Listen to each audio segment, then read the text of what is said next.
What is up, guys? This is Bullshot, back again with another Call of Duty mobile video. I hope you guys are having a fantastic day, and I hope you guys are enjoying the new Season 4 update so far.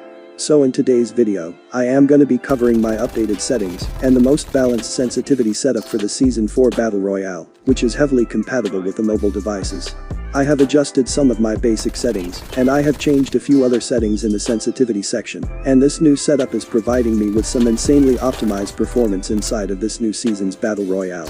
Make sure to stick to the end of this video, as it is gonna be extremely helpful for my fellow viewers. Now, if this is your first time here in my channel, then be sure to press the subscribe button and turn on post notifications so you never miss any future update on my channel. And please hit the like button below, as this helps me a lot to make contents like this for you. Anyways, with that being said, let's get right into the video.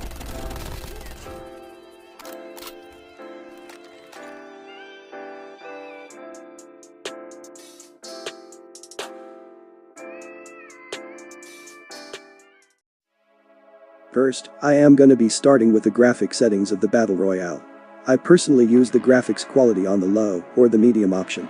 Although my device has support for higher options, but it gets extremely hotter on anything over the medium quality, and the frame starts to drop pretty drastically once I play more than a few matches. But for the frame rate, I'll recommend you to use the maximum settings every single time, as this is a first-person shooter/online battle royale, and for any online FPS title, the frame rate has to be the most important factor in the game. In the audio settings, I have kept everything pretty much the same, except the UI volume and the in-game music. Decreasing the UI volume to 50% is extremely user-friendly for me, and I think you should apply this to your audio settings as well. It will reduce the tap noises when you press any button while playing the Battle Royale. Now in the settings of the special effects, I have been using the pink electrical flash, or the battlefield smoke effect. Although it is a cosmetic thing after all, which depends totally on your personal preference. You can use whatever you wish to, but for the get hit hint effect, I'll be suggesting you to use something dynamic, which can be easily visible, like the pink or the red one. In the basic settings, the primary settings are pretty much the same as they were before in the previous Season 3 update. Although I already have discussed every single option in my previous sensitivity video, I am still going to cover them, just for the sake of the fresh players. The fast scope switch allows you to change optics with a drop-down menu, which only works if you carry more than one optic attachment. I personally never use any optical attachment, that's why I am not using this option. The slide hint is totally an optional choice. It basically shows you a slide button instead of a crouch button when you are sprinting. The shotgun hit reminder also is an optional choice, as it doesn't affect anything to the gameplay, it just shows you the placements of the bullets fired from a shotgun. The automated armor repair allows you to continuously upgrade your armor until the health points of the armor reaches to 150 points. I personally do not like to use this option, because it becomes extremely unpredictable to use in the middle of engagements. Rest of the settings are pretty reasonable. Now, in the Battle Royale, I am currently using the tap and hold option to aim down sight for better versatility in the middle of the battlefield, and most importantly, I am gradually switching to 4 fingers claw, and I've become extremely comfortable with this option. Other than that, I use the one tap slide option for sliding. The always sprint option is a very important thing, as it helps to slide flawlessly without going into crouch mode. And most importantly, I have been using maximum field of view in both of my perspectives. It matches with my sensitivity values pretty easily, and I don't see any changes coming anytime soon. That's pretty much it for the basic settings of the Battle Royale. There is nothing much important to talk about in the loot settings. Here is my armor formation for different sorts of armors. Using kinetics while engaging enemies can be a huge pain in the ass. That's why, me personally, always try to stick to the blue and the black armor plates. But that's totally up to your choice. And for the optics, I personally never use anything other than the classic red dot sights. I usually don't recommend you to use any kind of optics in close range encounters. I sometimes use the red dot sight with my weapons, just because it feels more user-friendly in the long-range ADS engagements. One more important thing that I want to recommend you, it's very necessary to carry some lethal grenades and some tactical grenades. It doesn't matter whatever your storage formation is, you have to equip at least 3 Nova gases and 3 cluster grenades in order to counter the enemy tanks or to engage with the Trapmaster campers in the buildings. Also, you must carry a set of smoke grenades, as they are going to be super helpful whenever you need to get out from a risky situation. And lastly, here is complete formation of the modification attachments for all sorts of weapon categories. And now, before we get to discuss my updated sensitivity settings for the Season 4 Battle Royale, I want you to have a look on some of my gameplay clips. With this, you're gonna have some approximate idea about the speed of my play style and how I manage to deal with my enemies in close-range engagements. Another thing I want to mention before sharing my sensitivity values, which is, I am currently using the POCO F5 as my primary device, which has screen size of 6.5 inches.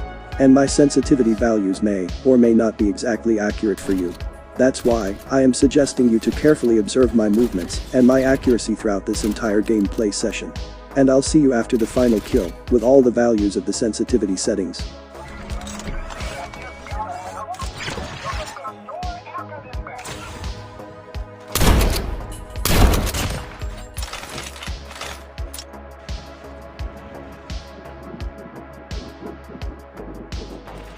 First blood.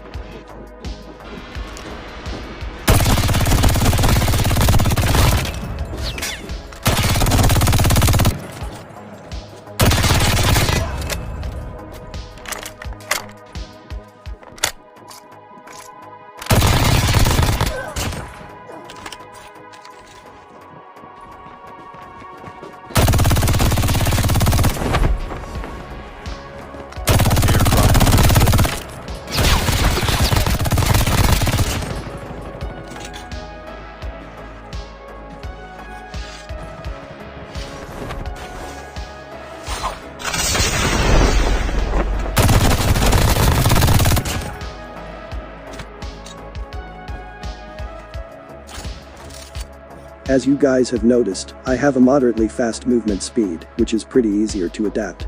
And most of the time, I use the gyroscope to track down enemies and to control the vertical recoil of my weapons. Now, for the Battle Royale, I am currently using the speed acceleration in the rotation mode, with a value of 185. You can keep it somewhere between 130 to 150, which is the most user-friendly sweet spot, and works flawlessly with the default or the maximum value of the field of view. Currently I am using 130 because of the boosted field of view in third-person perspective. It matches perfectly with the speed of my movements. And along with my highly accurate gyroscope setup, it can provide you with some extremely optimized performance in the Battle Royale. For the sensitivity switch settings, I am recommending you to use the third option, which is gradually switching while aiming down sight. And now, the most important part, here are all the sensitivity values for the Battle Royale. According to your play style, you can make some changes here and there in the general and the firing sensitivity. But I recommend you not to make any changes in the gyroscope sensitivity section because it is extremely calculated for a moderately fast play style, specifically for the mobile players. And trust me when I say, it will give you some aimbot level accuracy in all sorts of ranges possible. And here is my 3/4 fingers HUD layout for the Battle Royale. It's a pretty basic 4-finger setup, which is extremely easy to adapt. I normally play with 3 fingers in general. However, for being a tap and hold to aim down sight user, I just use the scope button with my right index finger, and that's the only thing I do with my 4th finger.